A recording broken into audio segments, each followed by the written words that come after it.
குக்குவும் பியூட்டியும் தங்களுடைய விடுமுறையை கழிக்கிறதுக்காக பாட்டி வீட்டுக்கு போயிருந்தாங்க. அங்க போன இவங்க தங்களுடைய மனம் போனபடி விளையாடி ஜாலியா பொழுத போக்குனாங்க. ஒரு நாள் மார்க்கெட்டுக்கு போன பாட்டி திரும்பி வீட்டுக்கு வந்த உடனே குக்கு தன்னோட பாட்டிய பார்த்து இப்படி கேட்டான். பாட்டி பாட்டி, எங்களுக்கு என்ன வாங்கிட்டு வந்திருக்கீங்க? உங்களுக்கு என்ன வாங்கிட்டு வந்திருக்கன்னு தெரியணும்னா ஏன் கூட வெளியில வாங்க. இப்படி சொன்ன பாட்டி பிறகு குக்குவையும் பியூட்டியையும் அழைச்சிக்கிட்டு வெளியே போனாங்க. குக்குவும் பியூட்டியும் விளையாடுறதுக்காக அவங்க பாட்டி ஒரு பெரிய விளையாட்டு கார் வாங்கிட்டு வந்திருந்தாங்க. காரை பார்த்ததும் குக்குவும் பியூட்டியும் துள்ளி குதிச்சு சந்தோஷப்பட்டாங்க. பாட்டி பாட்டி, இந்த கார் ஓடுமா? இந்த காரை நீங்க ஓட்டிக்கிட்டு போகலாம், ஆனா ரொம்ப வேகமா போக கூடாது. இருந்தாலும் ஜாக்கிரதையா ஓட்டி பழகுங்க. பாட்டி, இந்த மாதிரி கார் வாங்கி தர சொல்லி எங்க அம்மா கிட்ட ரொம்ப நாளா கேட்டுக்கிட்டு இருந்தோம். ஆனா நீங்க இப்ப எங்களுக்கு வாங்கி கொடுத்துட்டீங்க. சரி சரி, இந்த காரை வச்சு நீங்க 2 பேரும் ஒத்துமையா விளையாடணும். காருக்காக சண்டை போட்டுக்க கூடாது. பாட்டி, நானும் குக்குவும் இந்த காரை எடுத்துக்கிட்டு இந்த காட்டை ஒரு ரவுண்ட் அடிச்சிட்டு வரோம். போயிட்டு வாங்க, ஆனா பார்த்து பத்திரமா போகணும்.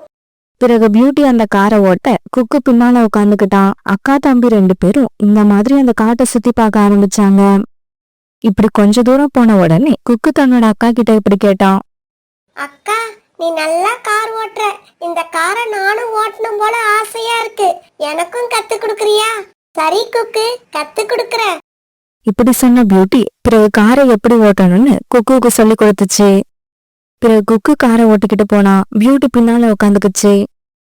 காரை இப்படி ஓட்டிட்டு போன குக்கு ஒரு மரத்து மேல மோதுற மாதிரி போனான். பிறகு பிரேக் அடிச்சு அப்படியே நிப்பாட்டிட்டான். அப்புறம் ரிவர்ஸ்ல எடுத்துட்டு வந்து மறுபடியும் காரை ஓட்டிக்கிட்டு போனான். அதுக்கப்புறம் ஒரு புதர் செடி மேல மோதுற மாதிரி போனவன் சுதாரிச்சுக்கிட்டு பிரேக் அடிச்சுட்டான். பிறகு காரை ரிவர்ஸ் எடுத்துட்டு வந்த குக்கு மறுபடியும் முன்னால போக ஆரம்பிச்சான். இப்படி கொஞ்ச தூரம் தடுமாறின குக்கு அதுக்கப்புறம் காரை நல்லா ஓட்ட ஆரம்பிச்சுட்டான். நான் கார் ஓட்ட கத்துக்கிட்டேன். பிறகு மறுநாள் பியூட்டியும் குக்கும் தங்களுடைய காட்டுக்கு போக தயாரானாங்க. தங்களுடைய பாட்டி ஊருக்கு எடுத்துட்டு போறதுக்காக சில பொருட்களை மூட்டையா கட்டி கொடுத்தாங்க. அப்புறம் ஒரு ஸ்வீட் பாக்ஸும் வச்சிருந்தாங்க.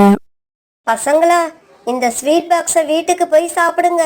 அப்புறம் இந்த மூட்டையில கொஞ்சம் தானியங்கள் இருக்கு, இத அம்மா கிட்ட கொடுத்துருங்க. இப்படி சொன்ன பாட்டி பிறகு பியூட்டியையும் குக்குவையும் தன்னோட நெஞ்சோட அணைச்சு அவங்க காட்டுக்கு அனுப்பி வச்சாங்க.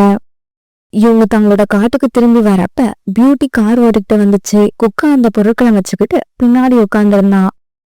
குக்கும் பியூட்டியும் ரொம்ப ஜாலியா தங்களோட காட்டுக்கு திரும்பி வந்தாங்க. வீட்டுக்கிட்ட வந்ததும் பியூட்டி ஆரம் அடிச்சு அவங்க வந்ததை தன்னோட அம்மாவுக்கு தெரியப்படுத்துச்சு. ஆரன் சத்தம் கேட்டு வெளியில வந்த சோனா குருவி தன்னுடைய குழந்தைகள் 2 பேரும் சின்ன கார்ல வந்திருக்கிறத பார்த்துட்டு ஆச்சரியம் ஆயிடுச்சு. குழந்தைங்களா, நீங்க 2 பேரும் வந்துட்டீங்களா? அம்மா, இந்த கார் உங்களுக்கு எது? அம்மா, இந்த காரை எங்களுக்கு பாட்டி வாங்கி கொடுத்தாங்க. நீங்க ரொம்ப நாளா என்கிட்ட கேட்டுக்கிட்டே இருந்தீங்க, நான் வாங்கி கொடுக்கல, ஆனா உங்க பாட்டி வாங்கி கொடுத்துட்டாங்க. அம்மா அம்மா, குக்குவோட பாட்டி அவங்களுக்கு சின்னதா ஒரு கார் வாங்கி கொடுத்துருக்காங்க. அந்த மாதிரி ஒரு கார் எனக்கும் வேணும். இங்க பாரு ஜக்கு, அந்த காரை ஓட்டுறதெல்லாம் ரொம்ப கஷ்டம். உன்னால கத்துக்க முடியாது. இல்ல, அது ஈஸி தான். அது யார் வேணாலும் உடனே கத்துக்கலாம். எனக்கு அந்த மாதிரி ஒரு கார் வாங்கி கொடுங்க. சரி சரி, கொஞ்ச நாள் பொறு. அம்மா கிட்ட பணம் வந்த உடனே வாங்கி கொடுக்கறேன். அம்மாவோட இந்த பதில்ல சமாதானம் அடையாத ஜாக்கு அழுதுகிட்டே வீட்டை விட்டு வெளியே பறந்து போனா. இப்படி போன ஜாக்கு காட்டுக்குள்ள ஒரு இடத்துல குக்கும் பியூட்டியும் கார்ல உட்கார்ந்து இருக்கத பார்த்துட்டு அங்க போனா. பியூட்டி பியூட்டி, இந்த காரை நானும் ஓட்டி பார்க்கவா? எனக்கு இந்த மாதிரி கார் ஓட்டணும்னு ரொம்ப நாளா ஆசை. சரி வா, நான் உனக்கு கார் ஓட்டுறது எப்படின்னு சொல்லி கொடுக்கறேன். அதே மாதிரி நீ ஓட்டணும். ஜக்கு, இந்த கார் ஓட்டுறது ரொம்ப ஈஸி. நான் கூட சீக்கிரமா கத்துக்கிட்டேன். பிறகு பியூட்டி அந்த காரை எப்படி ஓட்டுறதுன்னு ஜக்குவுக்கு சொல்லி கொடுத்துச்சு. பிறகு கொஞ்சம் கொஞ்சமா ஜக்கு அந்த காரை மெதுவா ஓட்ட ஆரம்பிச்சான். இப்படி ஓட்டிக்கிட்டே வந்த ஜக்கு இப்போ ஒரு அடர்த்தியான காட்டுக்குள்ள வந்து சேர்ந்துட்டான். அக்கா, காரை எடுத்துக்கிட்டு போன ஜக்கு இன்னும் வரல. இன்னும் கொஞ்ச நேரம் வெயிட் பண்ணி பாப்போம். இல்லன்னா நாமளே அந்த பக்கம் போய் பார்த்துட்டு வருவோம். இந்த சமயத்துல ஜக்கு அந்த காரை கொஞ்சம் வேகமா ஓட்டிக்கிட்டு போனான். இப்படி ஓட்டிக்கிட்டு போன ஜக்கு குறுக்க ஒரு பெரிய மரக்கட்டை கடந்ததை கவனிக்காம அது மேல காரை ஏத்திட்டான். அதனால ஜக்கு கார்ல இருந்து தூக்கி எறியப்பட்டு கீழே விழுந்துட்டான். இப்படி விழுந்ததுல ஜக்குவோட ரெக்கையில அடிபட்டு நிறைய ரத்தம் வர ஆரம்பிச்சது. அம்மா அம்மா, என்ன காப்பாத்துங்க. என்ன காப்பாத்துங்க, எனக்கு ரொம்ப வலிக்குது, என்ன காப்பாத்துங்க. அக்கா, இதுக்கப்புறம் நாம வெயிட் பண்ண வேண்டாம். ஜக்கு எங்க இருக்கான்னு போய் பாப்போம். ஆமாண்டா குக்கு, எனக்கு கூட பயமா இருக்கு. வா போவோம். இப்படி பேசிக்கிட்ட குக்கும் பியூட்டியும் பிறகு ஜக்கு காரை ஓட்டிக்கிட்டு போன திசையில பறந்து போக ஆரம்பிச்சாங்க. ஜக்குவை தேடிக்கிட்டு போன இவங்க ரொம்ப நேரம் கழிச்சு ஜக்கு காயத்தோட கிடக்கிறத பார்த்துட்டு அங்க போனாங்க. ஜக்கு, என்னாச்சு? எப்படி உனக்கு அடிபட்டுச்சு? குக்கு, ஒரு மரக்கட்டை வழியில இருக்கிறது தெரியாம நான் காரை அது மேல ஏத்திட்டேன். திடீர்னு கார் ஒரு பக்கமா சாஞ்சப்ப நான் கீழே விழுந்துட்டேன்.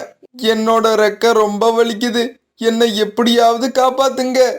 பியூட்டி, வா, ஜக்குவை தூக்கிட்டு நம்ம ஹாஸ்பிட்டலுக்கு போவோம். குக்கு, ஒரு நிமிஷம் வெயிட் பண்ணு. அவனோட ரெக்கையில ரத்தம் வந்துகிட்டு இருக்கு. ரத்தம் வர்றதை நிறுத்திட்டு நாம இவனை ஹாஸ்பிட்டலுக்கு தூக்கிட்டு போவோம். இப்படி சொன்ன பியூட்டி பிறகு அங்கிருந்து ஒரு மூலிகை செடியை பறிச்சு அதோட சாறு ஜக்குவோட ரெக்கையில ஊத்துச்சு. பிறகு குக்குவும் பியூட்டியும் ஜக்குவை தூக்கி கார்ல வச்சுக்கிட்டு பறந்து டாக்டர் ஹாஸ்பிட்டல் நோக்கி பறந்து போனாங்க. ஹாய் ஃப்ரெண்ட்ஸ், இந்த கதை உங்களுக்கு பிடிச்சிருந்தா லைக் பண்ணுங்க, ஷேர் பண்ணுங்க, அப்புறம் சப்ஸ்கிரைப் பண்ணுங்க. இங்க பாருங்க, உங்கள நிறைய பேர் இன்னும் சப்ஸ்கிரைப் பண்ணாமலேயே நம்ம சேனலை பார்த்துக்கிட்டு இருக்கீங்க. இது ரொம்ப தப்பு. உடனே சப்ஸ்கிரைப் பண்ணிடுங்க. மியாவ். இது மட்டும் பத்தாது, கீழே இருக்கிற ஹைப் பட்டனை பிரஸ் பண்ணி எங்களை இன்னும் உற்சாகப்படுத்துங்க. மியாவ். பறந்து டாக்டர் ஜக்குவோட காயத்துல மருந்து வச்சு கட்டு போட்டு விட்டாங்க. விஷயத்தை கேள்விப்பட்ட நிறைய பறவைகள் அந்த ஹாஸ்பிட்டலுக்கு வந்துட்டாங்க. பியூட்டி, உன்னை எப்படி பாராட்டுறதுன்னே தெரியல. ஜக்குவோட ரெக்கையில இருந்து வந்துகிட்டு இருந்த ரத்தத்தை நீ சரியான நேரத்துல நிறுத்திட்ட. இல்லைன்னா ஒருவேளை அதிக ரத்தப்போக்கு ஏற்பட்டு ஜக்குவோட உயிருக்கே ஆபத்து ஏற்பட்டிருக்கலாம். அங்கிருந்த எல்லா பறவைகளும் பியூட்டியை ரொம்ப பாராட்டினாங்க.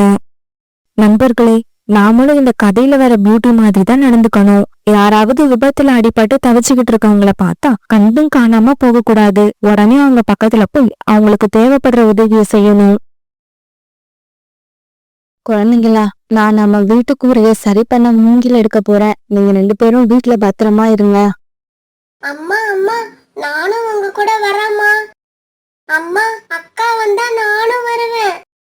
நீங்க யாரும் வர வேண்டாம். மூங்கில் எடுக்கிறதுக்காக அம்மா ரொம்ப தூரம் போக வேண்டி இருக்கும். அதனால நீங்க 2 பேரும் வீட்லயே இருங்க. அம்மா போய் மூங்கில் எடுத்துக்கிட்டு சீக்கிரமா திரும்பி வரேன். இப்படி சொன்ன சோனாக்குருவி குழந்தைங்க 2 பேரும் வீட்டையும் விட்டுட்டு மூங்கில் எடுக்கிறதுக்காக அங்கிருந்து பறந்து போச்சு. மூங்கில் இருக்கிற இடத்துக்கு போற வழி சோனாக்குருவிக்கு நல்லா தெரியும். அதனால சோனாக்குருவி வேகமா பறந்து போச்சு. இப்படி போன சோனாக்குருவி சீக்கிரமாவே அந்த இடத்துக்கு போய் சேர்ந்துடுச்சு. அப்ப அந்த இடத்துல ஒரு வயதான பறவை தன்னுடைய வீட்டு வாசல்ல உட்கார்ந்து இருந்துச்சு. அம்மா, நான் என்னோட வீட்டுக்கு சரி பண்றதுக்காக மூங்கில் எடுக்கிறதுக்கு வந்திருக்கேன். நல்ல தரமான மூங்கில் எங்க இருக்குன்னு உங்களுக்கு தெரியுமா? மகளே, இன்னும் கொஞ்ச தூரம் வலது பக்கமா பறந்து போனா அங்க மூங்கில் மரங்கள் நிறைய இருக்கும். அங்க இருந்து நீ உனக்கு தேவையான மூங்கில்களை எடுத்துக்கிட்டு போ. அங்க உள்ள மூங்கில்கள் எல்லாம் நல்ல தரமானதா இருக்கும். நான் கூட என்னோட வீட்டு குறைக்கு அங்க இருந்துதான் மூங்கிலை எடுத்துக்கிட்டு வந்து சரி பண்ணினேன். உடனே சோனாக்குருவி அந்த வயதான பறவை சொன்ன இடத்த நோக்கி பறந்து போச்சு. அந்த இடத்துல அந்த வயதான பறவை சொன்ன மாதிரியே தரமான மூங்கில்கள் நிறைய இருந்துச்சு. பிறகு அந்த மூங்கில்களை சேகரிச்சு ஒரு கட்டா கட்டி வச்சது. பிறகு அந்த மூங்கில் கட்டை தூக்கிக்கிட்டு தன்னோட வீட்டுக்கு பறந்து போச்சு. தன்னோட வீட்டுக்கு பறந்து போன சோனாக்குருவி அந்த மூங்கில்களை தன்னோட வீட்டு கூரை மேல வச்சு அந்த கூரையை நல்ல வலிமையான கூரையா மாத்திருச்சு. பிறகு அந்த கூரை மேல வாழை இலைகளை கொண்டு வந்து வச்சு கட்டி தன்னோட வீட்டை ரொம்பவும் அழகா மாத்திடுச்சு. சோனா, உன்னை எந்த நேரம் பார்த்தாலும் ஏதாவது வேலை செஞ்சுக்கிட்டே இருக்க. உன்னால ஒரு நிமிஷம் கூட சும்மா இருக்க முடியாதா?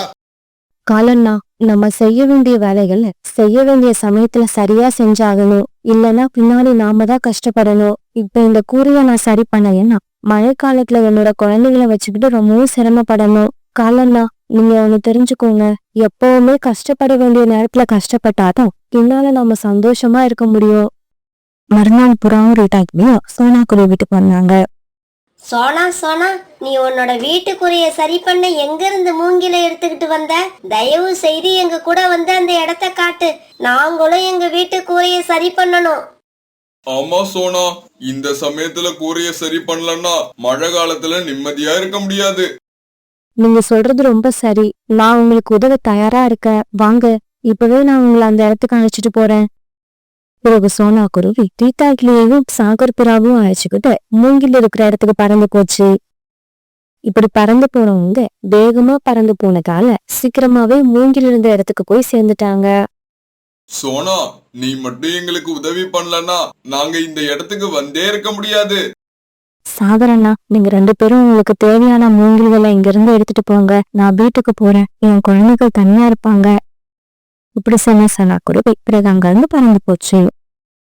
பிறகு ரீட்டாக்கிலேயே சாகர் புறாவும் தங்களுக்கு தேவையான மூங்கில்களை கட்டா கட்டி வச்சாங்க. அந்த சமயத்தில் காலுக்காக அங்க வந்து சேர்ந்துருச்சு. சாகர், நீங்க 2 பேரும் இங்க என்ன பண்ணிட்டு இருக்கீங்க? எங்களோட வீட்டு கூரைய சரி பண்றதுக்கு மூங்கில் எடுக்கிறதுக்காக இங்க வந்தோம். ஆமா, உங்க வீடெல்லாம் நல்லா தானே இருக்கு. அப்புறம் எதுக்காக அந்த சோனா குருவி மாதிரி நீங்களும் இப்படி பைத்தியம் பிடிச்சி அலையுறீங்க? உங்களால எல்லாம் வேலை பார்க்காம இருக்க முடியாது போல இருக்கு. இங்க பாரு காலு, எங்க வீட்டுக்கு என்ன செய்யணும்னு எங்களுக்கு தெரியும். நீ ஒண்ணு எங்களுக்கு புத்தி சொல்ல வேண்டாம். உன்னால முடிஞ்சா எங்கள மாதிரி மூங்கில எடுத்துக்கிட்டு போய் உன் வீட்டை சரி பண்ணு. அப்படி சரி பண்ண இஷ்டம் இல்லைன்னா இடத்த காலி பண்ணு. உங்க கூட எல்லாம் பேசிக்கிட்டு இருந்தா என்னோட நேரம் தான் வீணா போகும். இப்படி சொன்ன காலுக்காவோ பிறகு அங்கிருந்து பறந்து போயிடுச்சு. பிறகு ரீட்டாக்கிலேயே சாகர் புறாவும் அந்த மூங்கில் கட்டை எடுத்துக்கிட்டு தங்களோட வீட்டை நோக்கி பறந்து போனாங்க. இப்படி மூங்கில்களை எடுத்துட்டு போன இவங்க சோனா குருவி மாதிரியே தங்களுடைய வீட்டையும் மூங்கில்களையும் வாழை இலையும் வச்சு கட்டி வலிமையான வீடா மாத்திட்டாங்க. அம்மா அம்மா, எல்லா பறவைகளும் தங்களோட வீட்டை சரி பண்ணிட்டாங்க. ஆனா இந்த காலங்கள் வீடு மட்டும் அப்படியே இருக்கு. ஆமா பியூட்டி, நானும் பார்த்தேன். என்ன பண்றது, கால அங்கிள் ஒரு சோம்பேறி. இருந்தாலும் நான் இன்னொரு தடவை போய் கால அங்கிள் கிட்ட சொல்லி பாக்குறேன்.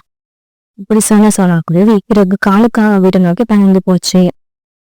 காலண்ணா, இன்னும் 2 மாசத்துல மழைக்காலம் வரப்போகுது. எல்லாரும் வீட்டுக்குரிய சரி பண்ணிட்டோம். நீங்களும் உங்க வீட்டுக்குரிய சரி பண்ணிடுங்க. சோனா, என்னோட வீடு உங்களோட வீடு மாதிரி ஓட்ட வீடு கிடையாது. நான் என்னோட வீட்டை கட்டும் போதே வலிமையா தான் கட்டி இருக்கேன். அதனால மழை காலத்தை பத்தி எனக்கு பயம் கிடையாது. தயவு செய்து இன்னும் ஒரு தடவை எனக்கு அட்வைஸ் பண்றதுக்காக இங்க வராத. காலண்ணா, நானும் அதை சொல்லிட்டு போறதுக்காக தான் வந்தேன். ஒருவேளை மழையில உங்க வீடு எரிஞ்சு போயிடுச்சுன்னா தயவு செய்து இருக்க இடம் கேட்டு என்னோட வீட்டுக்கு வந்துடாதீங்க. இப்படி சொல்லிட்டு சோனா குருவி அங்காங்க பறந்து போயிடுச்சு. இப்படியே சில நாட்கள் நகர்ந்துச்சு.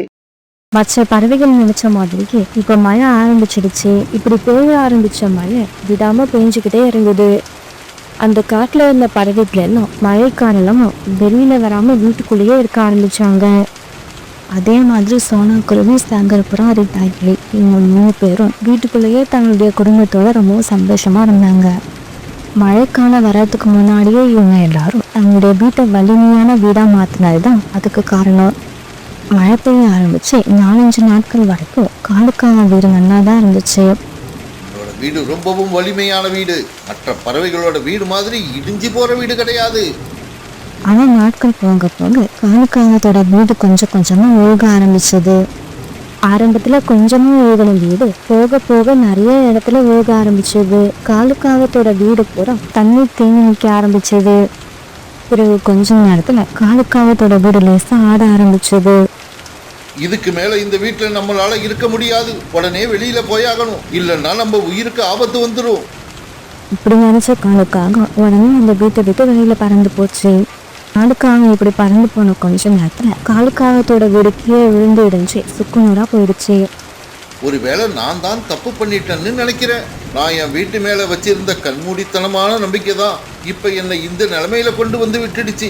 மற்ற பறவைகளோட பேச்சை அலட்சியம் பண்ணுனது எவ்வளவு பெரிய தப்புன்னு இப்பதான் புரியுது. காலுக்காக இப்படி மழையில நனைஞ்சுக்கிட்டு உட்காந்துருக்கிறத சோனா குருவி தான் வீட்டு ஜன்னல் வழியா பார்த்துருச்சு. உடனே சோனா குருவி காலுக்காகத்துக்கிட்ட பறந்து போச்சு. காலண்ணா, என்ன இங்கே உட்காந்துருக்கீங்க? உங்க வீடு என்ன ஆச்சு? அது வந்து சோனா, என் வீடு நல்லா தான் இருக்கு. ஆனா கொஞ்சம் வேர்க்கிற மாதிரி இருந்துச்சு. அதனாலதான் இங்க வந்து உட்கார்ந்து இருந்தேன். அப்படின்னா சரி, நான் என்னவோ உங்க வீடு இடிஞ்சப்போ அதனாலதான் இங்க வந்து உட்காந்துருக்கீங்கன்னு நினைச்சு உங்களை கூப்பிடறதுக்காக வந்தேன். சரி, நான் கிளம்புறேன். சோனா, அவசரப்பட்டு போயிடாத. நான் உங்ககிட்ட போய் சொன்னேன்.